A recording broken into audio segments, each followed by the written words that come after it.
Go. Good afternoon, everybody. Welcome back to the Comic Strip Book Club on 22 panels. We've got a lean group this time because we have people who are working for a living and they actually have work to do, and that means that they don't have time to come talk comics, and we love them for that. So, go buy stuff from Carl Krumholz and Jonathan Bayliss when you see it. Obviously, Bob Sikoryak too, but Bob was able to join us anyway, even with the work that he has to do. So buy more of his stuff. And Sean, the next time you're going to play, we'll send people there. Or is there I anything I should send them to now? I am in the very enviable position of not being able to answer the question. Ah, cool. So I have something that I cannot talk about right All right. now. All right. Fantastic Four first steps. Or Superman, maybe. Has anybody ever seen Sean and Clark Kent in the same room together? Not me. So we're I don't think we'll be able to recreate the Great Lost episode. We had a rousing conversation about Charles Schulz in October of 2023, and that was also while we were recording our Santos Sisters audio adaptation. So I was sending Tyler lots of recordings all at once, and somehow it got lost in the shuffle and deleted from everybody's computers before we realized that it hadn't been posted. So now we're going to talk Charles Schulz and Charlie Brown again, and hopefully it's even better because we've had a whole year and a half to think about Charles Schulz and Charlie Brown. And I'm just going to kick off with I think all of us kind of have a like how we first got into Peanuts type story, like where we encountered it first, what made us start paying attention to it more, whatever. I'll let you guys fight over who goes first. Sean, you can go first. Well, I would say my very first introduction to Charlie Brown, my mother drew the Charlie Brown, the Peanuts characters on curtains for my brother and my bedroom when I was a kid. So I just remember having all the characters on the curtains. She used a thing called liquid embroidery, which was color fast and didn't fade with washings. Then of course the TV specials. I can still hear that the CBS special presentation music and the Peppermint Patty commercials. So yeah, that was my first, and then I had a little Charlie Brown encyclopedia in first grade, and then just checking like the little compilations out when I was in elementary school from the school library, and it's one of those things, like a lifelong companion. I don't remember a time without Charlie Brown. Charlie Brown. Yeah. That's great. Bob? Sean, I love that your first memory of him is someone's drawings of the characters because they're so iconic. And I mean, that it's so personal that it's your mom. That just seems very, very sweet. But also just that the characters are so iconic and ubiquitous and would appear not even in their original form, but that you'd like absorb them through the culture is really interesting. And actually says a lot about the strip because there's so many products, merchandise, spin-offs of the comic, and sometimes people don't like that about Peanuts because it became so ubiquitous. But on the other hand, Schulz was always willing to let the characters kind of go off in the world, but at the same time, the strip itself was always completely personal and completely his own. And I'm gonna say that the first time I saw the strip was in the newspapers. We had a great newspaper growing up. I was born in 1964, and my brothers were reading comics. They were both older than me, so I I'm going to say I saw it in the newspaper before I saw it on television, but who can say? My brother had also painted Christmas decorations with the Peanuts characters, which were outside my house every year. This was probably around 1970, I'm going to guess. But like you, Sean, I would say I saw them in different media, but I was really lucky enough to read it in the paper day by day, from, I mean, when I was very young, um, maybe 69, I'm not even sure, but I feel like I saw it there, or maybe the books, which were also super prolific. By 64, I think they were already reprinting the strips, you know, every year a new collection would come out, I'm guessing. And, you know, the strip had started in 1950, so I already had a backlog longer than my life of strips to read. Um, so it's funny to ask first experiences because it is something that is so permeated the culture in so many ways. Well, and I think my early experiences are similar. I can't completely pinpoint where I became a Charlie Brown kid. I feel like my earliest memory is watching Bon Voyage, Charlie Brown at my grandma Gretna's house, if only because I feel like as I got into the comics for a while, I kept expecting to see the French storyline, and it's like, well, why aren't we? Which didn't make me enjoy it less. It was just like, you know, I have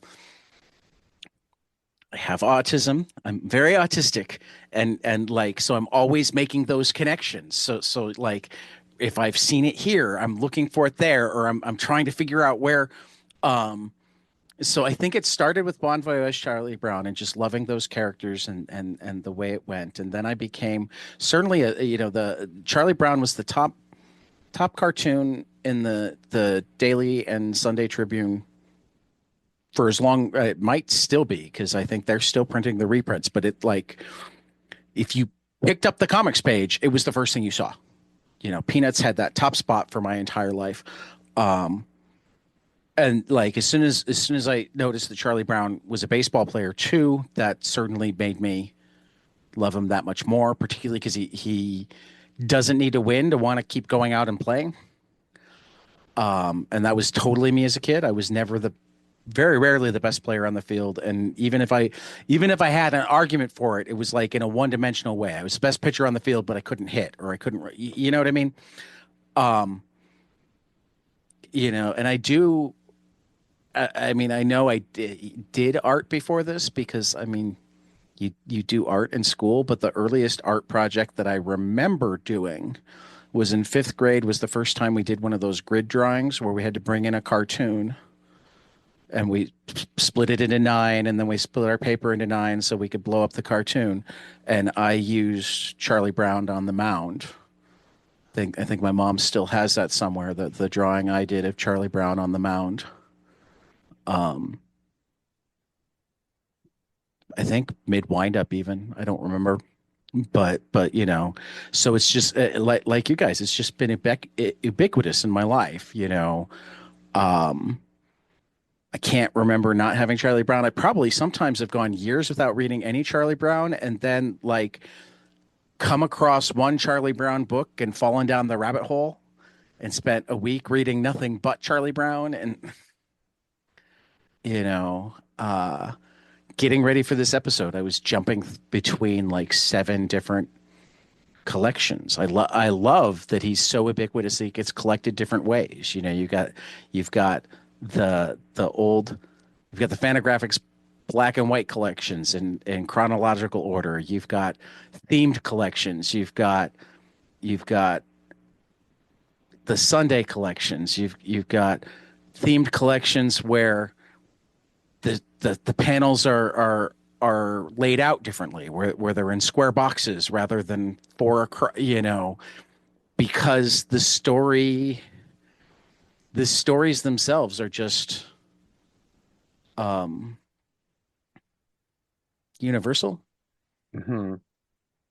You know, I love all the different things that Snoopy has been and done through the years. You know, I mean, every time I go back and revisit any part of Charlie Brown is when I realize, and we just talked about this with Kirby this morning. He's like the DNA of like almost all comics we know now. You know, somebody they were either influenced by Schulz or influenced by somebody who was influenced by Schulz. Right. You know, um, as I was reading a collection that had like the many faces of Snoopy, and I'm like, oh my God, this is Spaceman Spiff and Hobbs. You Right. know, I'd never directly drawn the line between Charlie Brown and Calvin and Hobbes, but now I'm totally seeing. Right. Yeah, I never thought of the Right. Spiff connection either. Yeah. Right. But you had those make believe sequences in Charlie Brown too. They just were more likely to be Snoopy. Right. But that makes it an even stronger connection to Calvin and Hobbes because he's now turned when Snoopy went from being just a regular dog to being so much more, the possibilities of the comic strip just exploded, and it really became a strip that started out as like an observation of kids and often the way kids I mean, one of the things I love about it is that it doesn't make them always happy. It doesn't make them unaware. They have a range of feelings. They're not always nice to each other, but they are often naive. But as it goes on, it also captures they're just full of imagination. You know, it starts becoming more like somebody who's not just, and, you know, I think you see a little bit of this if you look at Schultz's biography as against the books.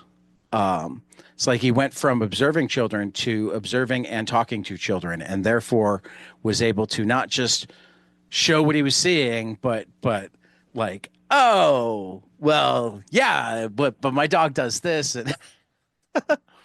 and Bob, you're frozen on my screen. Does that mean that you're also? I hope you can still hear me. Yes, I can. Okay. That's Yeah. well, since you hadn't said anything in a little bit, I was hoping that you weren't trying to add things and I wasn't hearing you.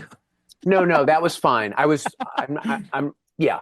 No, I'm here. But this is an audio podcast, so we don't have to worry about Right. it. Right. Yeah, Right. exactly. So Exactly.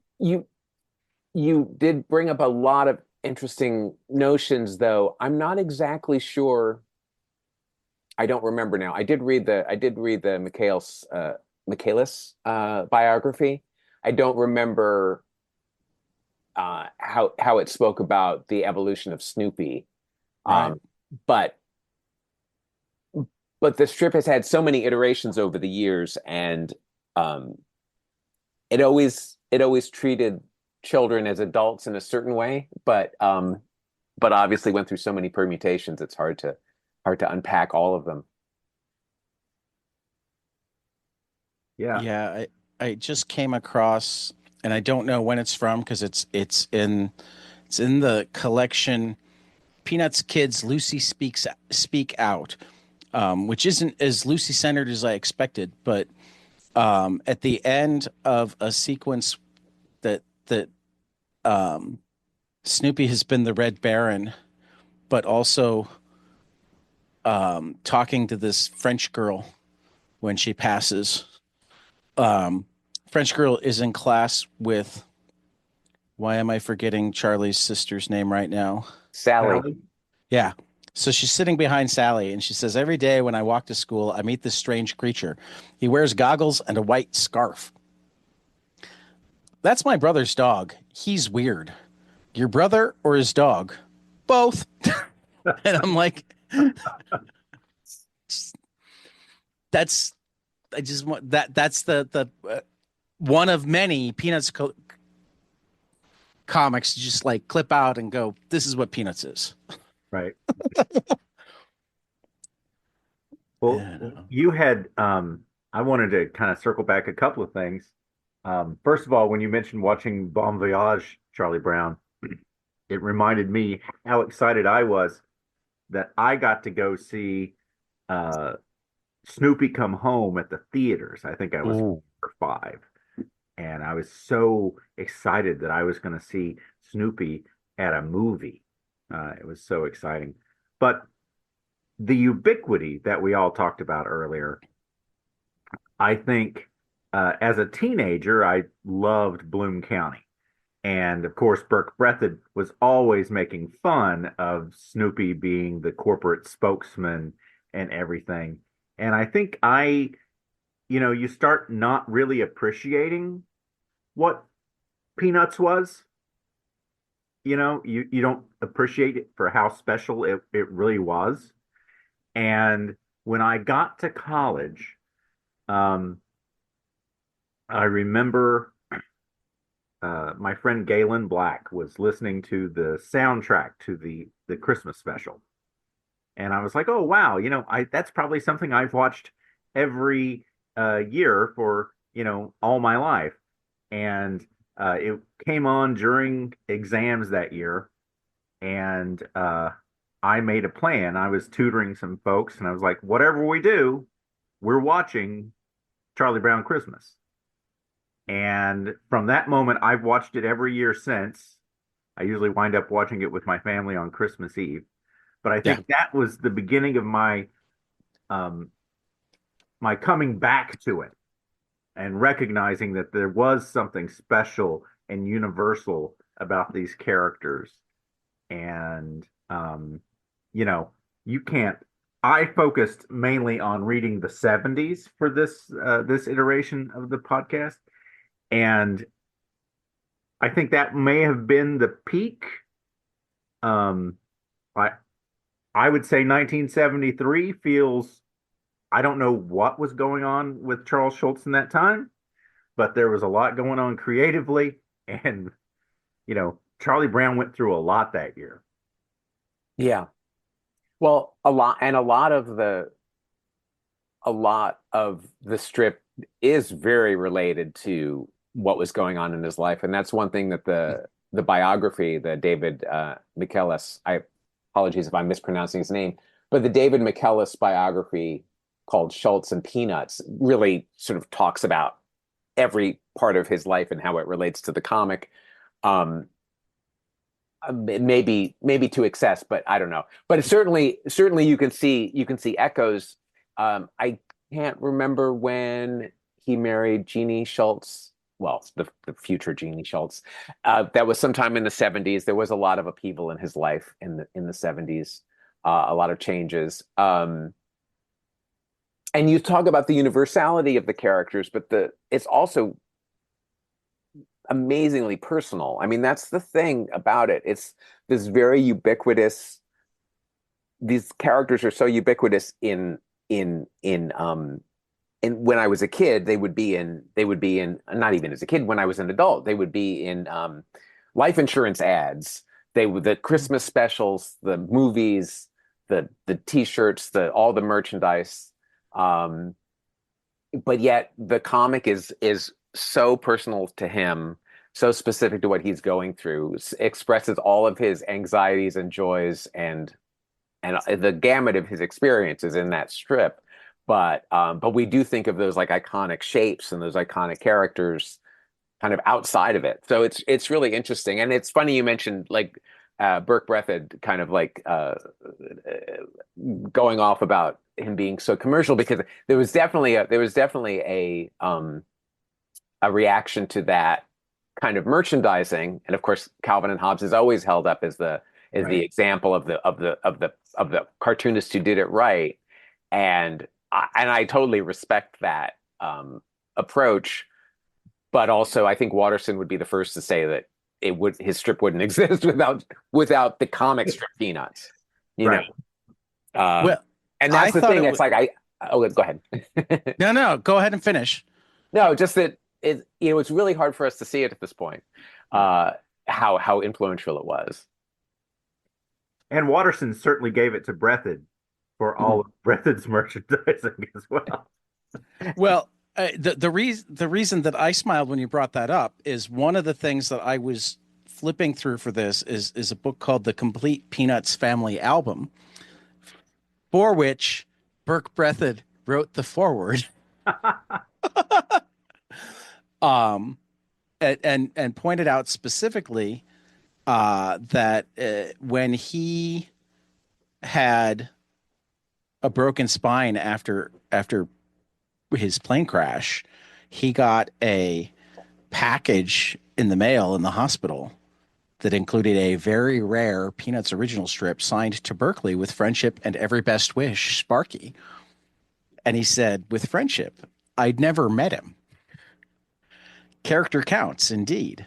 In Sparky's case, his characters and all their flaws and passions and idiosyncrasies gave a collective voice to his own character of deep and undisguised humanity. I wish I'd known him better when I had the chance. This volume may be the next best thing. But yeah. So, and then it has a Outland comic of the cat eating the dog and that's selling life insurance and Charlie Brown peeking in from. Can you remind me what book that is? I don't know that one. It's called The Complete Peanuts Family Album. Okay. It is by it's The Ultimate Guide to Charles M. Schulz Classic Characters by Andrew Farago, forward by Berkeley Breathed, and preface by Bob Peterson. Okay, I know Andrew. That's great. Yeah, I will admit that I own it almost entirely because it was really cheap digitally one day on that site that we don't talk about.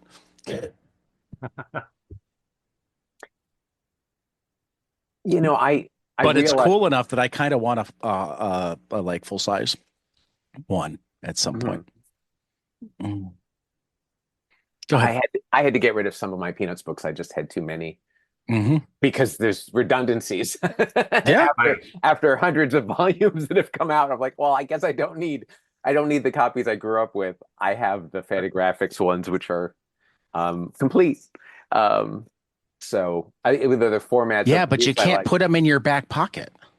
No, you can't. You can't. I mean, we don't have enough books anymore that you can carry around in your back pocket. That's half the reason I've gone digital. I can still carry digital books in my pocket. As someone who hangs on to jackets for far too long, I had to finally get a new winter jacket. And one thing I was really looking for was something that had a pocket big enough that I could comfortably put a pocketbook in. Mm-hmm. You know, the Signet pocketbooks. Yep. Just a pulp sized. That's a requirement for me in winter coats. I actually prefer to have a minimum of 2 inside pockets and 4 outside pockets, and at least one of the inside pockets has to be big enough for the pocket size paperback. Right. Well, even when I was a kid, there were the paperback. There were paperback editions. There were the slightly larger trade paperbacks. Yep. And there were 7 by 10 inch volumes, give or take, that I was buying in the 70s. I mean, I was buying all of his books in every format. And I mean, it's amazing. I'm often looking for old collections of comics, and there was a time in the 70s where everything was being printed in paperback. But then there are many artists whose work never got reprinted, and Schulz has been reprinted so many times. 10,000 times. Yeah. I want to change the topic slightly, but it's sort of related to this. I realized yesterday I was talking to someone. Charles Schulz died 25 years ago this week. Yeah. And I remember how much that hit me at the time. Yeah. And Tad, that you say that he is still the top strip in the newspapers. I believe so. Yeah. I haven't picked up a physical Tribune in a while, so I can't guarantee it. But the last time I had a Sunday Tribune, he was the top half. Yeah. Like everything above the fold in the Sunday funnies. Yeah. And I mean, maybe that's just something about their audience. Right. I wonder how Schultz would feel about that. On one hand, he was so competitive, he would probably be very happy to still be at the top. But on Right. the other hand, I could also see him saying, "Hey, let somebody else in there." Right. Right. I don't know. Right. I don't know him well enough to know which of those would be him, but I could believe either one. He was very supportive. I mean, I love that he sent Breathed that strip. Yeah. People the cartoonists who knew him, like Kathy Guisewhite and um, oh, I'm blanking out on the name of other Lynn people. Johnstone from Very good. Yes, Lynn Johnson. Yes, exactly. They speak very highly of him as being like someone they could talk to and get advice from. Um, Well, so a uh, very generous man, even as super competitive. I mean, as with all of the neuroses of the characters, Schultz wanted to be a winner, and he was. I mean, that kind of ambition that he had for himself really comes through. I say that I mean that as a yeah. positive trait. But it, like Yeah. seemed Well, but aggressively so. he was like competitive in the best possible way, though. He didn't want you to be worse. He didn't want to undermine you. right, He just wanted to be the best. Yeah, yeah, yeah. right. It wasn't go out and break their kneecaps so I can win. It was Right. I'll just hit more home. It was the Ted Williams. You're gonna create the shift for me.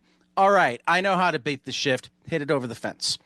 I know early on he had talked about, being jealous of Mort Walker's success, right? Because Mort had earlier success than he did. But I mean, nothing absolutely against Mort Walker, but Schultz has reached another level um, than that. Absolutely, absolutely. In terms of the niceness, I haven't read all of it, but there's a Fantagraphics put out a book of interviews with him um, that starts out with one that he did with Gary Groth, and he talks about I think it was John Bailey was I think the editor at Collier's at the time who didn't actually wind up buying any of his cartoons, but he said, I sent him one batch of roughs once, and he tore out little scraps and corners of paper and attached them to each one, telling me what was wrong with them and why he didn't buy it, which took time. He Right. must have felt it was important. I never met the man, but that was good. So I wonder how much that influenced him in terms of how he would treat people going forward. That this person that he never met, who never actually bought any stuff from him, it sounds like he might have done it to other people or for other people too, because he said he talked to Mort Walker and others, but the way it's worded, it's not clear if he talked to Mort Walker and Mort hadn't gotten that response from John Bailey, or if there were other good cartoonists who had gotten a similar response from Bailey. But I mean, the fact that he's saying it in this interview in 1997 means that it must have stuck with him. And B, when we think about sending Burke Breathed a signed original, never having met him, Yeah. the guy that had made fun of him in cartoons, but is lying in laid up in the hospital. It's like, here, my friend, in friendship and you know, and like I didn't get the opportunity to reread it this year, but before the last time I read that, and I don't know, I know that neither of you got into it before the last one, but have either of you gotten the opportunity to read Funny Things, the comic strip biography of Charles Schulz, No, since the last time? No, I didn't. I'm sorry to say I forgot to check that No, out. that's completely okay. I did see a preview of it though. Yes, so I'm aware of it. But Yeah, I need and to at check that out. least I'm pretty certain. Let me look at the author. Yeah. Yeah, they never met Charles Schulz. I feel like I read somewhere that they're like barely old enough to have read any Peanuts when it was new. You Hmm. know, it's a couple of Italian artists, Luca De Bus and Francesco Matuzzi, that just did a fantastic job of going through all of the biographical and whatnot available, and then turned the story of Schultz into a series of very Peanuts-esque cartoons. Hmm. Hmm. Um, but yeah, the what I remember is this overwhelming kindness that he had. Hmm. Um, Kindness and like again, yeah, you're right. Amazingly competitive. He wanted to be the best, but also, I mean, I guess the thing that like struck me the most in some ways because I grew up in what is sometimes called the Bible Belt of the Midwest. I grew up in Wheaton, Illinois, the home of the Billy Graham Center, where you can you can not make the high school baseball team at a public school because you go to the wrong church. Hmm. um, um, so the fact that Schultz was very devout and very active in his church, but didn't even expect his kids to go with him. It was a personal choice of his, and he didn't want it to be anything but a personal choice of theirs. Right there tells me just so much about his character. Um, because it was, I have my goals, my morals, my ethics. And sure, there are some things that I might wind up judging some people for and others, but there's a whole lot of things that this is what I believe. It's not what you have to believe. It's not what you have to do. You can be of great value to the world and to me and whatever,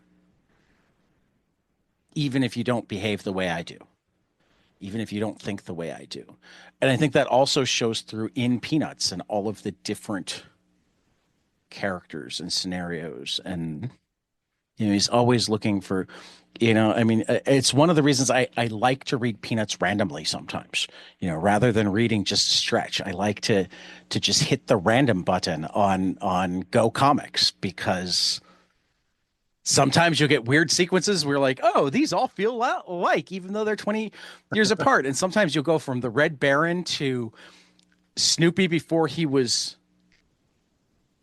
super animate to that's how I randomly discovered Charles Schulz in 1987 doing a gun control week of cartoons. Hmm. He set it up all week. It was the Friday. It was either the Friday or the Saturday cartoon where Snoopy's essentially able to buy an AK-47 because you don't need any sort of license for that at all. After not being able to get a driver's license and not being able to get a fishing license, Hmm. Hmm. Yeah. Yep. you know, um, I you know, subscribe. I don't know how many 10 years, however long ago it's been. Archamax. I get a daily strip from Peanuts in my email box, and they do a pretty great job of curating them, coming from the different eras, but they will follow a complete storyline. Uh, right. Archamax. The way that he would treat serious topics like religion uh is really interesting because he wouldn't proselytize, but he would like Mm, quote scripture yep. great right. degrees. And the Christmas special is also shocking to me to watch, to just sort of see it stop dead so that he can tell you about the birth of the Savior Right. in the middle of it, which I mean is pretty proselytizing. But in terms of the strip itself, it's often used as a springboard to a punchline that doesn't dismiss religion, but sometimes it just says the characters don't understand religion, which is more personality based than proselytizing. It never turned into what BC became in its later years, where it was like very pro Christianity, Right. and it was never like that. And it seems like Schultz was smart enough to not go that route, where it just became he always took the character seriously. It was always about the characters first, I have to look at that AK-47 strip again, but even that is kind of about how Snoopy can get away with anything. Right. And Well, and I mean, I think there is a statement there, of course there is. but Of course there is. but it was meant to be look and think about this more than you. And for that matter, if you'd chosen to, you could have read it as it should be easier to get a driver's license, easier to go fishing. If we can Right. have a gun. Right. And the reason I bring that up is probably the most controversial cartoon he ever did was the one where Sally is all concerned because she prayed in school today, and she tells can't tell anybody, can't, but he doesn't say which side he's on there. He got people upset on both sides. How could you stand up for school prayer? How could you not stand up for school prayer? Yeah. And he's like, that was essentially exactly what I wanted to do. Yeah. Yeah, because he's like, it is a complicated issue. And I think most people don't think of, I mean, I think I saw him read or talk about it somewhere, but it felt like essentially what it came out to was they're not stopping you from praying on your own in school. And no, I don't want the school leading you in prayer.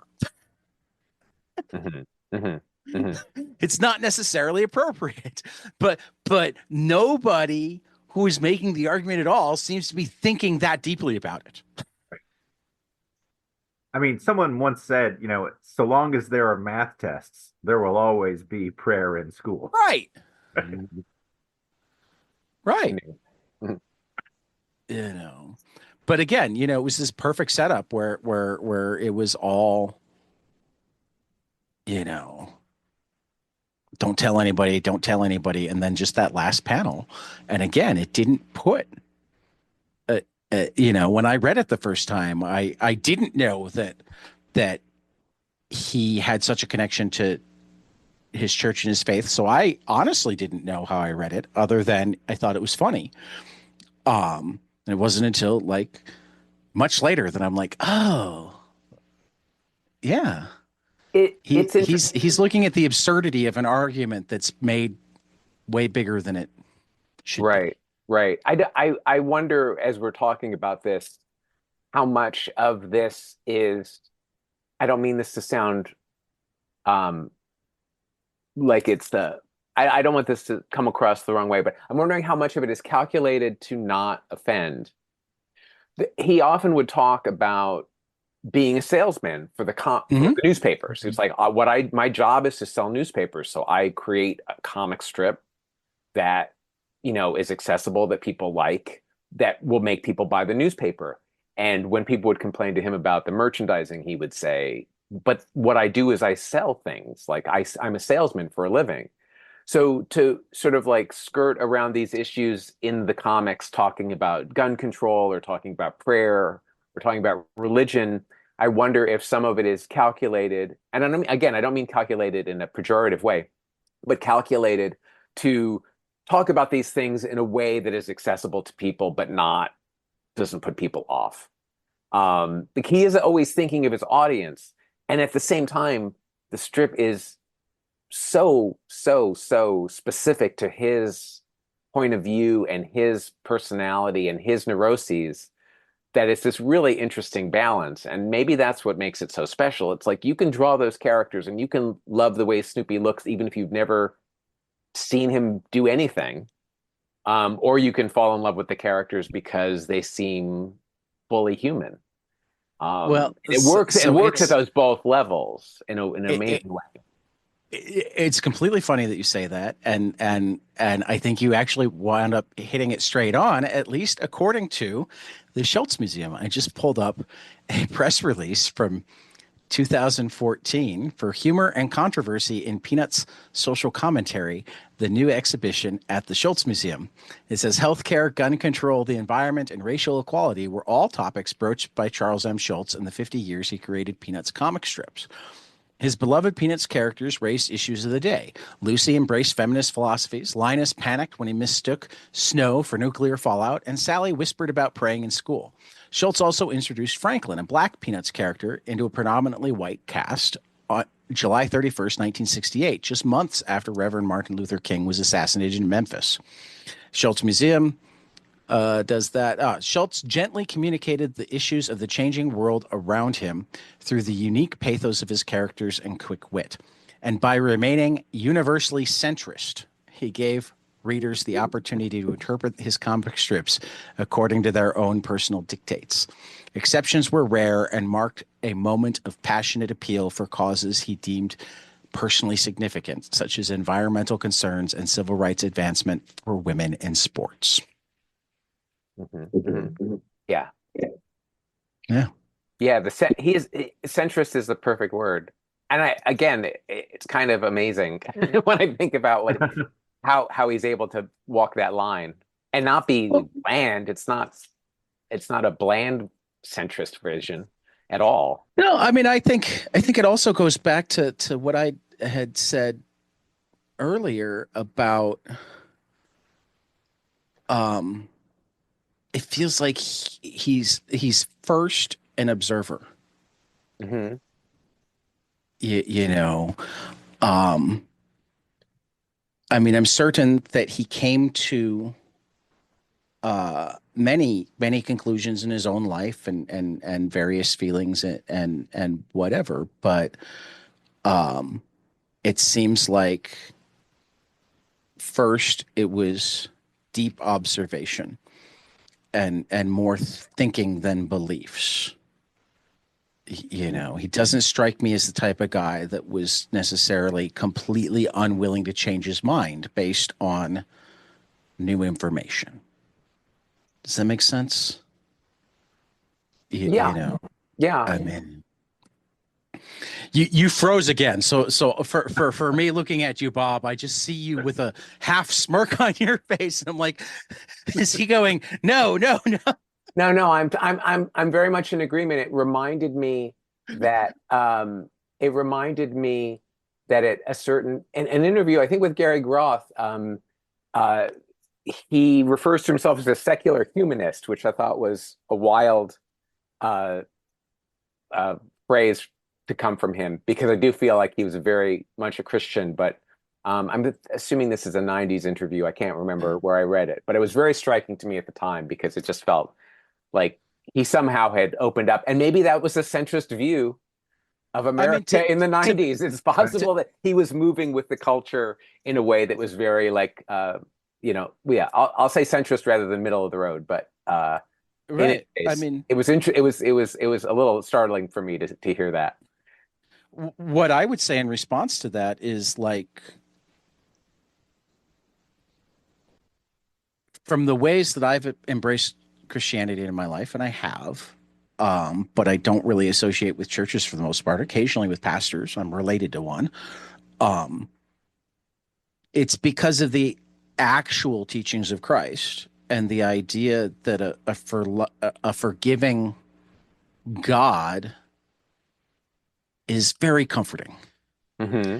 And I think if you're actually following the teachings of Christ, not using Christianity as your cudgel, as it so often is now, you have to be a secular humanist. I don't think it's impossible to be a secular humanist and a non-secular Christian.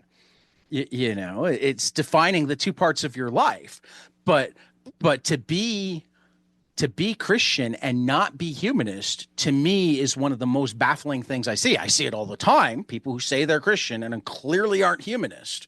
Mm-hmm. Mm-hmm. But so, I mean, that makes perfect sense to me that he would call himself a secular humanist, because that's essentially saying, I think being kind and loving all. I mean, I don't want to bring politics into it too much, but here we go. Perhaps the like basic just like throwaway thing that happened this week that like irked me the most was our vice president said that he believed in the Christian tenet of you take care of your family and then you take care of your community and then you take care of your country. And if you've got energy left over, you take care of the rest of the world. And I'm like, that's not a Christian belief. Jesus said, love your neighbor as yourself. And then he defined your neighbor as everybody. But the question here is, what does J.D. Vance think of Rerun? I don't know. Rerun Van Pelt. Right. Yeah. For those of you listening at home, Rerun Van Pelt is Lucy and Linus's brother. Brother, who I had completely forgotten until I was reading the book that I just the complete Peanuts guide. Yeah. Yeah, the family album. I was thinking, I've been before we go. One thing I do want to get to with Peanuts is, I was thinking about this because of something Sean said about 1973 being like the peak year for him and Peanuts, and I do remember some really great episodes from that era, from the early 70s era. But the thing about Peanuts is, because he never stopped drawing it, the strip changes radically from decade to decade. And yeah. I certainly was reading it in the 60s and 70s. I was in college in the 80s and was not keeping up with it. But I kind of came back to it in the 90s, and the strip was very different at that point. And, characters showed up in the 70s and later. Well, Franklin, of course, in 68 was a big shift. Peppermint Patty, I think, is probably around the same time as that. I think she came into her own in the 70s. And Rerun, also a 70s character, but by the 90s, a lot of the strips were kind of about Rerun. And it really felt like Schulz was reconnecting with very little kids. Rerun is probably a couple years younger than Linus and Lucy in terms of the character age, not the strip, the actual our reality, but the strip's reality. And Rerun was going to kindergarten and getting in fights with his teacher because he was drawing underground comics, as he put it, in school. And he sort of was becoming an artist. And I felt like Schulz had kind of found a new character to sort of put all of his own like early struggles on. And I don't remember how we got here from J.D. Vance, but just to say that like the strip kind of reinvented itself multiple times. Right. And I guess I would tell like first time readers to start with the 60s. I think for me, I'm a little older maybe, and that's why that's the era that appeals to me a little bit more than the 70s. Although I think the drawing is wonderful in the 70s. I think his line work has gotten really loose and expressive by that era. But in terms of what era to tell people to read, it's a little difficult because it's so different. And people have made the case for the 50s being the best era, right? And for the 70s. But I think the later work is also interesting too, because it's kind of reinventing itself again, and he keeps drawing it himself, and it's just the achievement of that, of 50 years of that. There are not many strips that have lasted that long, and where the creator has really stuck with it from day one. So I just think that's something to say. I'm actually I'm flipping through the Groth interview, and there's a part where he talks about you have a terrific strip, I think, the early 60s, where Lucy rode on the sidewalk. Charlie Brown is a blockhead, and Charlie Brown asks her, "Why'd you write that?" And she said, "Because I honestly, truly believe it, and I had to be completely honest." And in that last panel, he said something like, "I kind of admire her integrity." And I thought that was an interesting commentary on offense and honesty. And Schultz's response is, "I wouldn't do that anymore." Which wouldn't you do? I wouldn't even draw that cartoon. Because it's too cruel? Yeah. I've gotten older. My strip is much more mild than it used to be. It is. I couldn't help but notice that the strips of the 50s and 60s are much more barbed, more acerbic than they are now. He said, one of the advertising agencies just sent in a rough idea for an animated commercial. In the last panel, Lucy is saying, good grief, Charlie Brown. And I thought, oh boy, I haven't used good grief, Charlie Brown in 30 years. So this person is just drawing on something I did years ago, which is why nobody else is ever going to be able to draw the strip. The best they could do is come up, if they're lucky, to where I am now, but they'll never be able to take it into new areas because they're not me. So I think this strip is much more mild. Even the insults that Marcy and Peppermint Patty go through are all done in good humor. They're serious. They get really mad at each other, but nobody ever hits anybody in my strip. And I think it's interesting that like he was aware that he went through that progression that like 50s and 60s mean. And I've noticed that, there's some mean. I have trouble reading the 50s and 60s strips sometimes. And Charlie Brown can be a jerk. Yeah. Charlie Brown can be a jerk. They can all be Yeah. jerks. And I'm sitting there going, I mean, part of what I'm going is, oh, so this is what was normal for kids then. And that's the trauma our parents had and passed on to us. And why they want us to just like buck up and not feel anything when people are being horrible to us. Well, Schulz does this interesting thing where you mentioned earlier that in 1997 he remembered something that an editor had told him years ago. Right. It seemed that he carried all of the slights and disappointments of his childhood into his adulthood. And all of those are completely present in the strip. Yeah. But then he's also, excuse me, he's also fully reflecting his current life. And he did get remarried in the 70s, and I think the strip takes a turn, and he's older, he's more mellow, he is clearly top of the heap. Whatever struggles were in the 50s don't exist for him in the same way.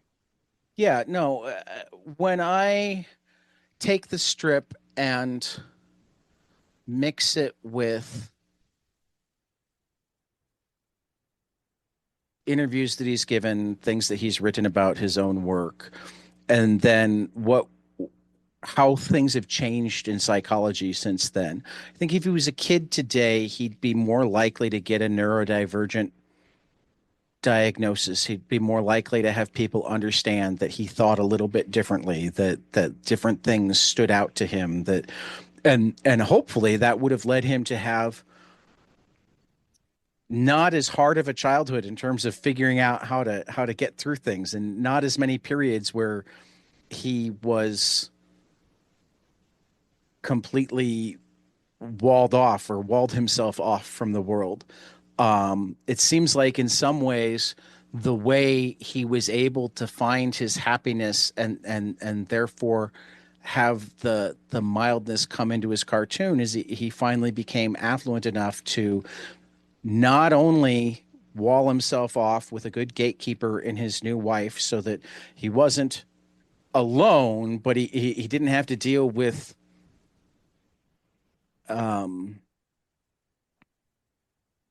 unrefereed, untested, wasn't the stranger that might say something mean or take something that he said the wrong way because he didn't say it right. Because you see that a lot of that too. Charlie Brown has trouble with language. He'll be trying to say one thing and people will be taking it another.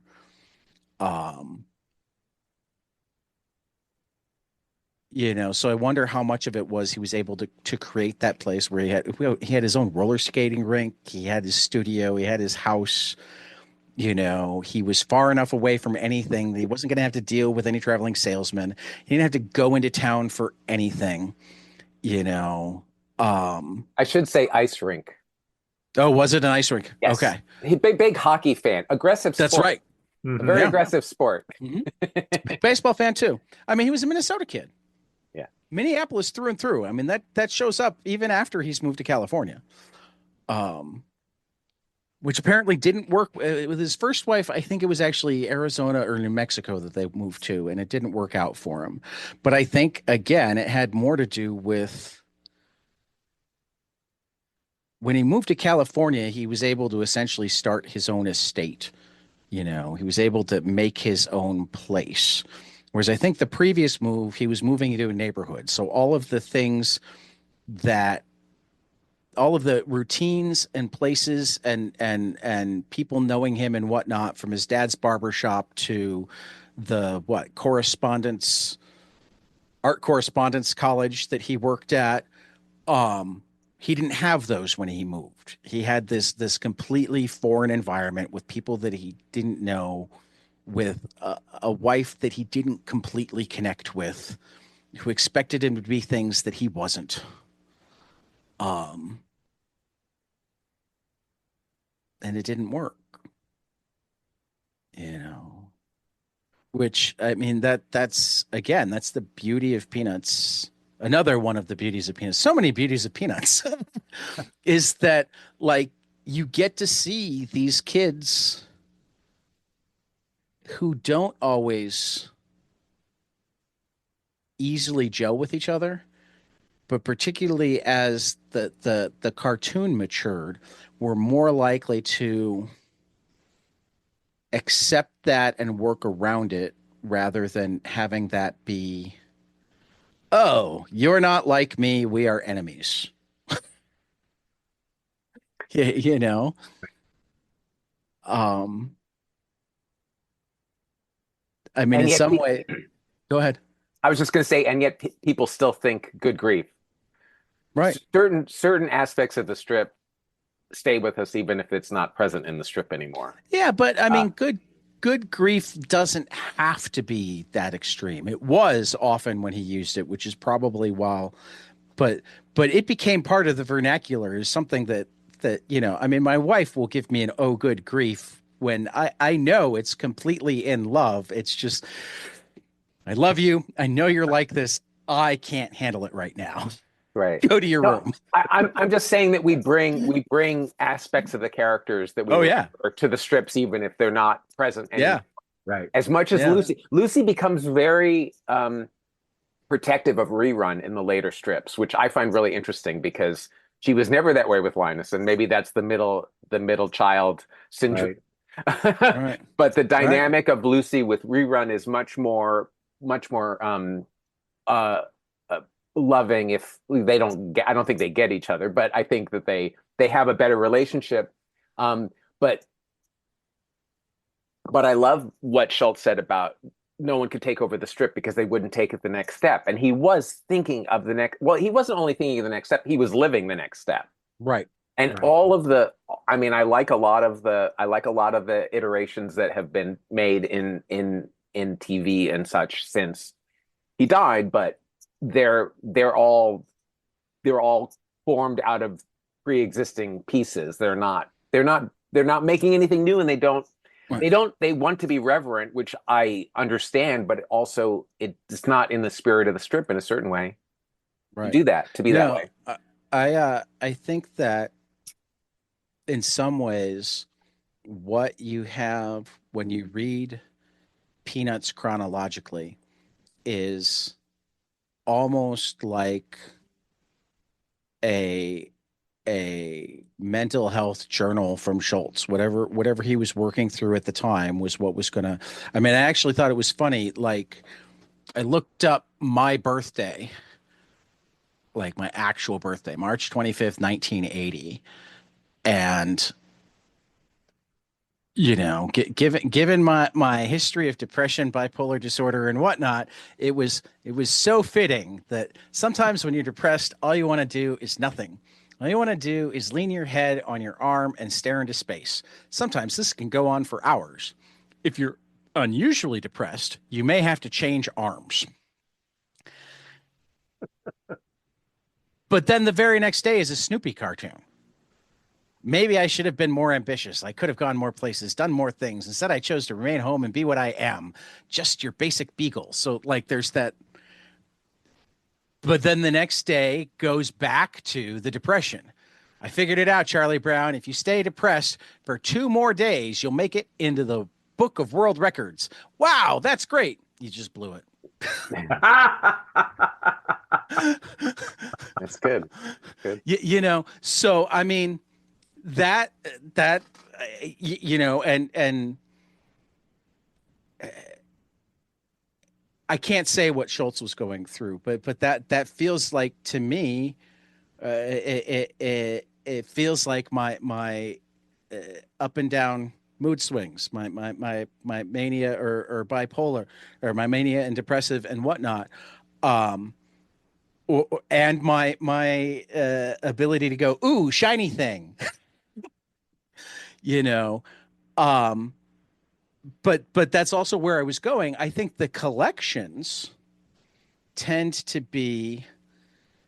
I mean, I almost would love to look into who edits the collections of cartoons that aren't in, because sometimes they'll even use things that are from the same chronological period but not have them in the same order that they'd been originally. So I almost wonder if the collections represent the editors going through their own psychosis via Peanuts. Right. You know, it's like there's a Peanuts cartoon for everything, and anybody could. I mean, if you had the time, energy, and or memory to know where to find it, you could like use Peanuts as your daily. This is how my day was journal. Well, You know, I do love that the Fantagraphics books have indexes in the back because that's yeah, very useful in terms of finding, wait, when were they playing hockey or whatever? I right, don't remember right. how if they go into like, manic depression episode or I don't think they go that far, but they Well, do have a among other lot of things, you cross have to reference. make some serious judgments on that sort of thing. Right, yeah. Right. Yeah, if it's not in the dialogue, it's not going to be in the There index. would be somebody who would get upset about it. Yeah. No, I understand. I understand. um, Um, I came across that again, autistic brain tangent, just because I thought to myself, oh, you could probably do the psychiatrist is in as a um index line, but the one I read recently, and I'll have to go dig it up possibly for the show notes, was there's a Lucy psychiatrist is in 5 cents, and she's frustrated because she doesn't have any customers. And then the last panel is dog hugs and Snoopy at a smaller booth, 1 cent. oh, that's nice. I don't remember that one. um, which again, it just, it, I mean, this is where I'm so happy to, in between having done the our Great Lost Schultz episode, and now I also read How to Read Nancy, and therefore have started looking at cartoons in a much more granular way. Like the psychiatrist is in versus dog hugs. You've got all of the psychiatric stuff that those give you already. You've got hints of capitalism, and on top of all of that, you've got the, what, your psychiatrist is great and incredibly necessary, but sometimes hugging a dog is just as good and it's cheaper. Happiness is a warm Right. puppy, I've been told. Exactly. Right. um, which is a great book. That was, I think, the first of the themed. I feel like that was the first of the themed collections to put out. Right. In the 60s, he started Right. drawing. I don't remember. I don't know if they're redrawn or they're repurposed panels from the comics made into sort of aphorisms. So the book would be Right. like a drawing with an aphorism. Happiness is a warm puppy.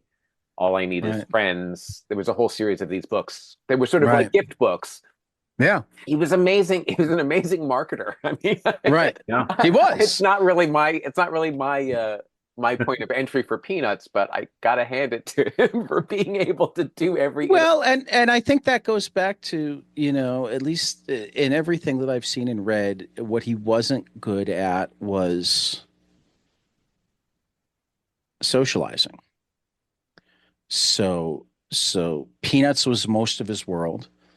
He had other parts of his world, and it's not that he didn't do other things, but like when he was done drawing, it's like, okay, what do I do next? And a lot of what he was interested in was, oh, well, I could do this. Let's work on that. Or people would come to him with ideas and he'd turn down a lot of them. But if they Right. struck him, oh no, that's a cool idea. But he also wanted to be his. Like even with the cartoons, he wound up very involved in. I mean, he didn't draw all of the panels, but he was very involved in character design and helping figure out like what they looked like from different angles. You know, he He's talked about credit. that being Yeah, yeah, yeah. one of the most difficult things. Is like he's like, I'd never had to think about what Snoopy would look like from this angle. Right. I'd never drawn that. Yeah, But when I saw it, it didn't look right. yeah. Interesting He's guy. credited as the writer on all those specials. I Yeah. can't believe that he wouldn't be very hands-on. Oh, Uh, he was in. I mean, from what I've heard, he was yeah, yeah, incredibly hands-on. yeah. He wasn't the full-on animator of every single No, cell, no, not at all. Not at all. but he was incredibly hands-on. Yeah, yeah. Um, I think he even picked out Vince Guaraldi, but I don't that remember for sounds certain that on sounds that. right. I feel like Yeah. someone told me that Yeah. anecdote. I don't quite remember how it goes, but yes, I think I mean, I've read so much. My memory is so spotty, and I'm not good at taking notes. I should get better at it. I've read so much about Charles Schulz here and there through the years, and even more over the last year. Last 2 years. As I got ready for the last episode, which meant a lot to me, and so I was equally bummed when I'm like, God damn it. All of that work, and it's the only 22 panels episode that's gone. Wow. Um, but I don't always remember exactly where I heard what or read what or what I imagined because it feels right. Because memory's a weird thing that way. Um, Well, I, I think you talk about how Schultz's psychology is tied up in the script and in the strip, and it flows through his life. As Robert pointed out earlier, he died 25 years ago this week. Um, and he died the morning the last strip right. was published. Yep. His life really became entwined with this strip. Yeah. He Yeah. did it until he couldn't do it anymore, and then he died. yeah. Yeah. That don't ask me why that reminds me. But we talked extensively about one of your favorite runs last time around, Mr. Sack. First, you got to show off your toy to Bob Oh, because fantastic. he found That's a great. Mr. Sack action figure. That's great. That's great. Was that 1973? It was 1973. Yeah, yeah. So that's when you said it, I was thinking of that series because that's a great series. Right. Yeah. So go ahead. I will say there are a couple other storylines. The testimonial dinner is the beginning of 73. Mhm. And then this, but go ahead for Mr. Sack. Well, no, I was saying you should. What do you love about Mr. Sack? You have a much stronger relationship than I have. I read it before the last time because you have a strong relationship and I loved it, but I haven't reread it. Right. Well, I love it. First of all, 2 days before the Mr. Sack storyline starts, we've talked about Schultz remembering the encouragement he got. Well, we all know Snoopy is an aspiring author. So this strip is Snoopy reading a letter. Dear contributor, we are returning your stupid story. You are a terrible writer. Why do you bother us? We wouldn't buy one of your stories if you paid us. Leave us alone. Drop dead. Get lost. Snoopy lies down on top of the doghouse. Probably a form rejection slip. Right. What's the date on that one? That would be June 8th, 1973. Okay. Oh, So, that's right. Because the sack doesn't show up until a little bit later. We've got the baseball first. June 11th. June 11th. Yeah. Charlie Brown wakes up in the middle of the night, or he wakes up first thing in the morning and looks out the window, and the sun is a baseball. Yeah. And then the next day, the moon is a baseball or so. And then Sally makes him an ice cream cone, and it has the baseball ribbon on it. So then he's talking to Linus, and he has an itch on the back of his head, and he turns around, and there it's the baseball stitching. And Linus tells him he has to go to the doctor. So the doctor tells him that he needs to go to camp. He needs to get baseball off his mind. So Charlie Brown has put a sack on his head, and the doctor asks, why is he wearing a sack? He's like, because some kid just tried to autograph my head. So Charlie Brown goes to summer camp with a sack on his head, and he's elected camp president. People come to him for advice. He's breaking up fights. Everyone loves him. And he's living his best life. It's Charlie Brown living his best life. He writes a letter home to his parents, and just it's a really great vindication, and he quotes scripture, a prophet is never is not without honor, save in his own country, right? So he's not appreciated, wherever Peanuts takes place. Yeah. But here he can be Mr. Sack. And I just think that's awesome. Unfortunately, the rash goes away, takes the sack off his head, and his roommate is like, we elected that guy president? And so then he goes out to greet the sun, and he was like, okay, if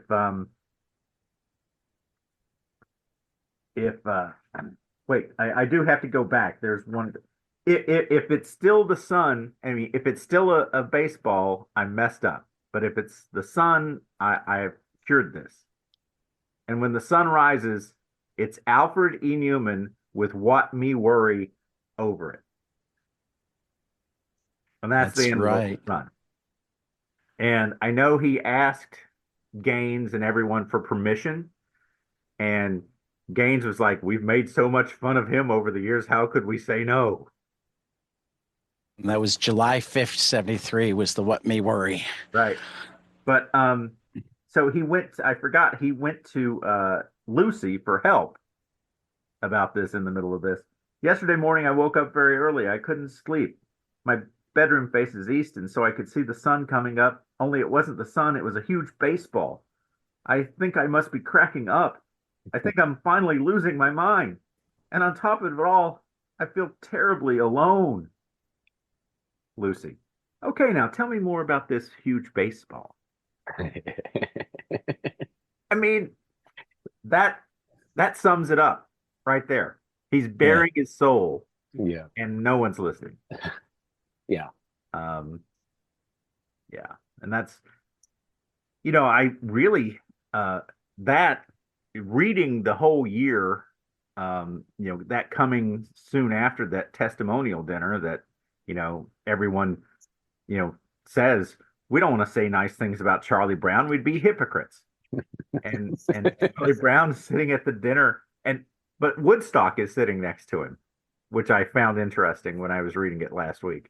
So Woodstock is still with him, but everyone else has abandoned him. Woodstock is one of the unsung heroes of Peanuts. I love Woodstock, and what do they call the four mini Woodstocks that go around with them sometimes? Oh, right. I know who you mean, when they're off at camp and they go on adventures with Snoopy. Right. I don't remember the name. I should know this. And we also, like I said, unsung heroes. Yeah. We get here Charlie Brown and Peppermint Patty, romance. Right. Right. I was about to say, we've been talking for an hour and a half. We haven't really brought up Peppermint Patty or Marcy. We've only kind of brought up Linus. We haven't talked about most of Snoopy. We haven't talked about Spike. The Red Baron. We haven't talked about Spike. We haven't talked about. I mean, there's so much. I mean, we could almost I mean, if we wanted to, you could so easily do like a year by year Peanuts book club and have new material every time. You know, it's yeah. There aren't many comics that I find that I could talk about as much as I talk about or can talk about Peanuts. You know, it's like Peanuts, Love and Rockets, Saga, Hmm. Hmm. um, Calvin and Hobbes.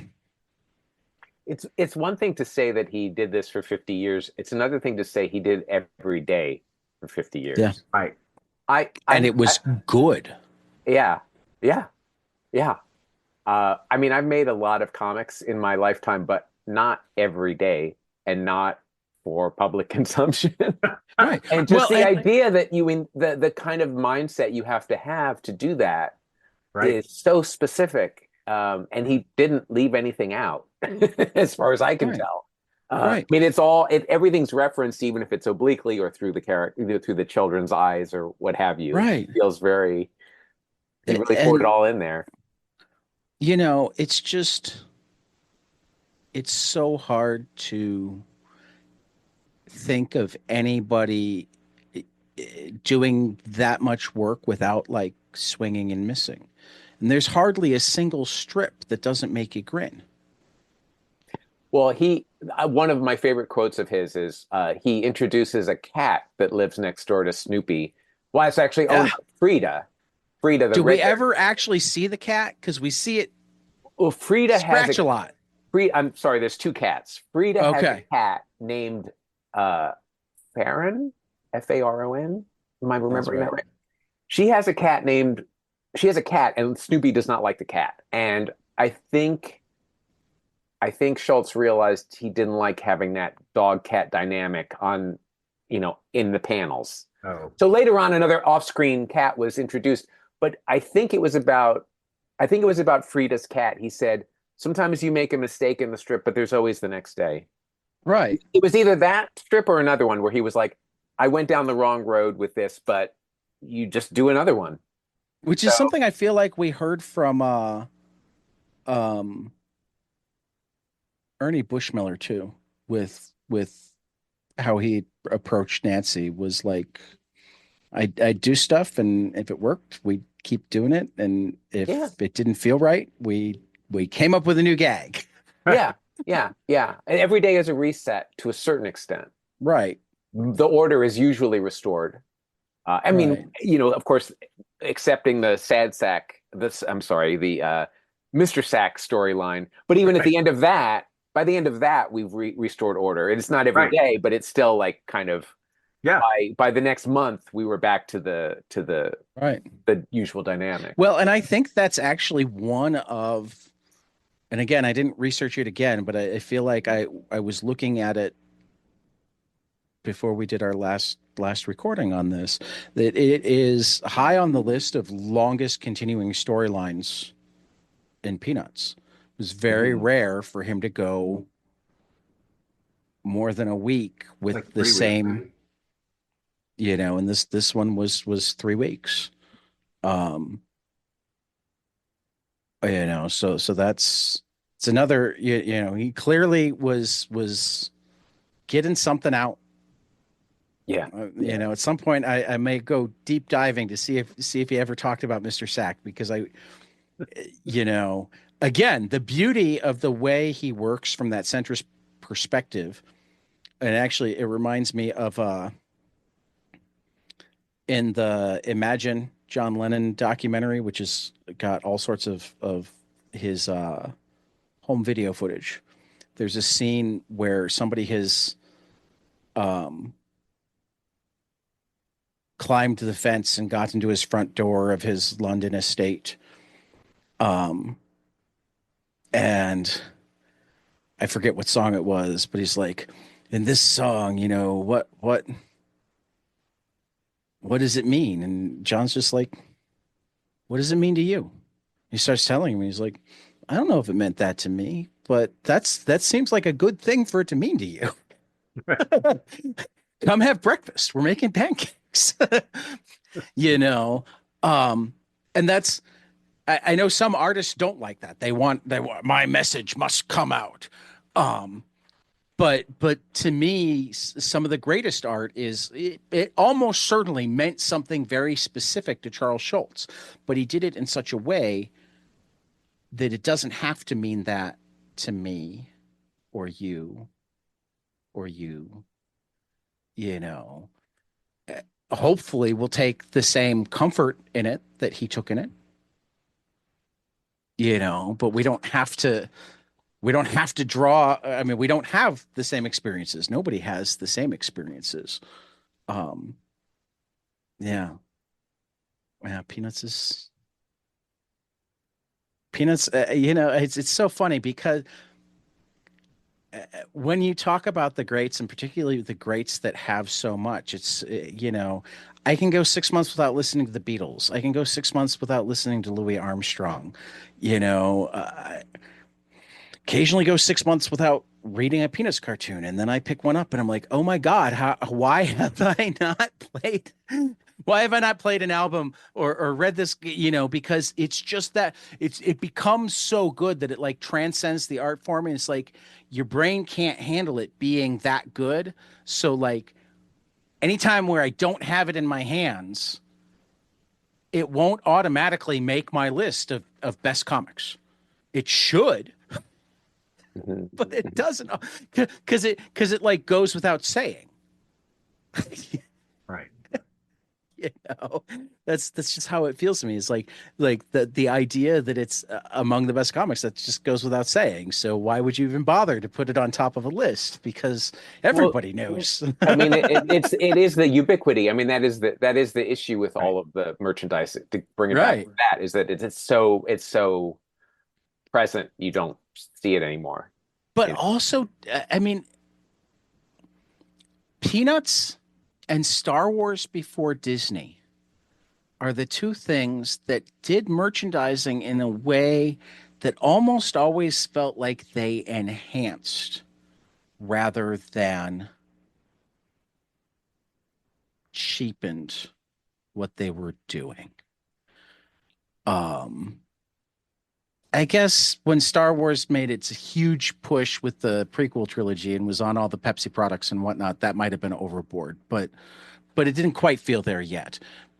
But like the action figures of the character that was on screen for a second, Peanuts having the lunchbox, having the full. I mean, I had the lunchbox. Yeah, I also have the Star Wars Episode 1 bomber jacket from Pepsi. Yep.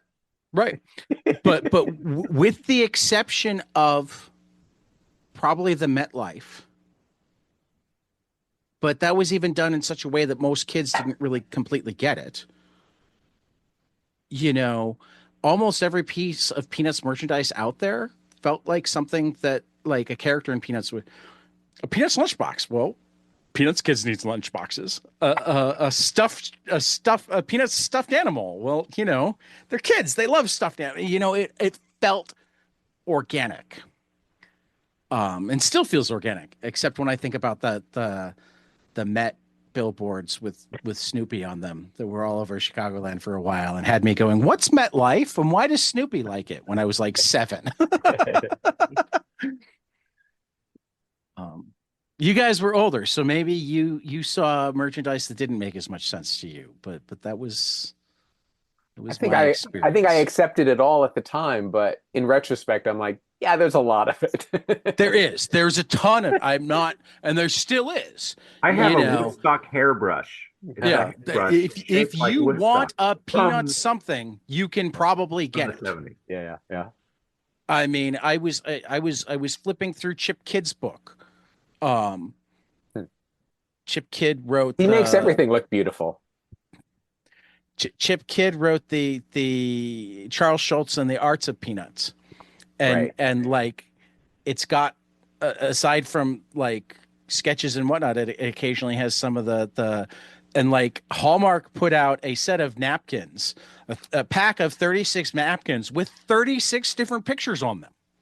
So on one side, Peanuts napkins, and on the other side, who bought Charles Schulz would go, sure, but we got to have a different image on everyone. Wow. Yeah, I don't know. I mean, it's like, oh, let's get your Peanuts cartoon in. I mean, what I'd really be curious to find out is whether if you got the 36 napkins, whether they told one story. I somehow doubt it, but I don't know. I do too, but like the Spider-Man toilet paper. I didn't even know that there was Spider-Man toilet paper. Oh yeah, it told a story. Did it? That's kind of awesome. Okay, maybe it wasn't the Chip Kid book. I misattributed where the napkins were. So maybe were they in the family album? Yes, 36 different napkins. Or 36 napkins, all different from Peanuts Gang, was a Hallmark creation in 1960. Cocktail napkins. Wow. There's a way in which Mickey Mouse became a symbol for the company rather than a character. I don't think Mickey Mouse's character is as interesting as Snoopy's. Not but there nearly. is always the problem of overrepresentation and actually, I think visibility I think you just nailed it. Whatever it's on, yeah. No, you just nailed it, and in part because Mickey Mouse is not as interested as Charlie Brown, because of that overrepresentation, it's easy to forget how great the source material is. Because that's my concern, yeah. Much logos are just that, they're logos. And it's a great logo. I mean, yeah, Snoopy's an amazing design. Yeah, so is Charlie Brown. I mean, they're all amazing designs. Yeah. You know, but yeah, no, Snoopy's a phenomenal design. And actually, in a lot of ways, the most fun, and I'd love to find a graphic that just took Snoopy through the years. Oh, I'm sure there's a good one. I'm certain there is one. I just haven't gone specifically looking for it yet. I might even because have it on my phone. Snoopy evolved so much, and then started evolving into characters too. You know, you've got so many Snoopies. You know, well, I know we're probably wrapping up soon, but Schulz said about Snoopy at some point, he went back and looked at some of the early 60 drawings. He was really elongated, really long neck. And I remember him saying something like, I don't know what I was doing. I don't know why they didn't fire me. I was like, I don't know what I was doing to these characters. He was trying things out and just like letting it. It was very organic. Obviously, he didn't have a plan, a 50-year plan, but just would figure it out as he went. And I mean, actually, I'm so used to that elongated Snoopy, I don't mind it. But it is definitely not the classic version we remember now. But, well, and he hasn't become anthropomorphic yet. No. I think he's dancing around, but not fully. And even then, it's much more dog-like. You know, you're not getting Snoopy's thoughts yet. And most of the time, I mean, I think you get dancing before you start getting more from him. But early on, he's just a dog. An entertaining dog, because dogs are entertaining, but just a dog. You know, you see your own dog in Snoopy in the early comics. I feel like we'll wind up revisiting Charles Schulz sometime, just because he's fun. If we ever do, we'll have to pick some specific aspect to go out after. But you two are the only ones here, and we don't have anything on the calendar next. I'm thinking, since it took so long to get to this one, and because I know our other guys' schedules are kind of crammed, that rather than trying to do March, which normally would be the next scheduled, we'll just push to June. But who do we want to look at? Any ideas? This is a good question. I'll just say I'm working on my next book, which is an adaptation. It's an illustrated version of the Declaration of Independence. This ties to our subject. I don't want to take us off. my previous book was on the Constitution. Constitution. Each page of these books is in a different comic style. So, Well, and I have your zine of the Declaration of Independence. Okay, so you've seen the like beginning that of quite it. a bit. Yeah. So my point is that I've drawn about 200 different artists over the course of these two books, and I'm Right. trying to think of who I drew that we haven't spoken about yet, who would be appropriate. So Many. let me think Many. of it. Let me think about it. But I almost have too many in my head right now. Right. So I'll ponder it. It'll be a surprise for the next episode. All right. Unless you have an idea, Sean, I don't know. Yeah. I don't really have a great idea. We can start throwing it into the text or email I can change. think of. Do some Yeah, Popeye. Seeger's an issue. I want to do Watterson at some point. I want to do Berkeley Breath at some point. I want to do Trudeau at some point. Those are the ones that I grew up loving. I think it would be nice to do. God, I'm drawing blanks now too. Schulz was Walt very Kelly. influenced by, just to say, Schulz was very influenced by Segar. So that's an interesting choice on that end. Although doing a more modern artist, a living artist even, would be. Yeah. Yeah, living artist. I don't think we've done a living artist yet. So we might have to think on that. So we'll toss it into the text chain, email chain, whatnot, and we'll figure it out soon. We got some time. But for Sean Harklerode and Bob Sikoryak, this has been the 22 Panels comic strip book club and a discussion of Charles Schulz and Peanuts. And we will see you after the next page. Hey guys, this is Tyler from 22 Panels. I'm here to tell you all about our Patreon. If you enjoy this show, please consider donating to our Patreon to keep this show going. We have many different tiers, all different levels to help you decide what's right for you. Okay, so get on out there to patreon.com/22 Panels Podcast.